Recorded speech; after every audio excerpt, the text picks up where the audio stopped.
যুগে যুগে বিভিন্ন জালেম শাসকদের বিরুদ্ধে জীবন বিলিয়ে দিয়েছে মাদ্রাসার ছাত্র এবং আলেম সমাজ। বিপ্লবের পরে সেই আলেম সমাজ এবং মাদ্রাসার ছাত্র সুবিধা বঞ্চিত হয়েছে, তারা কিছুই পায়নি।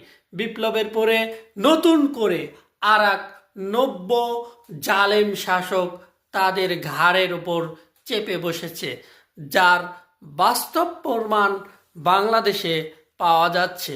বাংলাদেশে এক হায়না, দুর্নীতিবাজ, শোষক, খুনি শাসক হাজারো মানুষের জীবন নিয়ে বিদায় নিয়েছে। কিন্তু বর্তমানে সমাজে, রাজনীতিতে আর একটা খাদক বাহিনী দখল করে নিয়েছে, যারা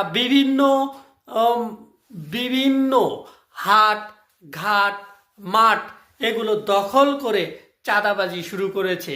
কে রক্ষা করবে এই জাতিকে চাঁদাবাজদের হাত থেকে?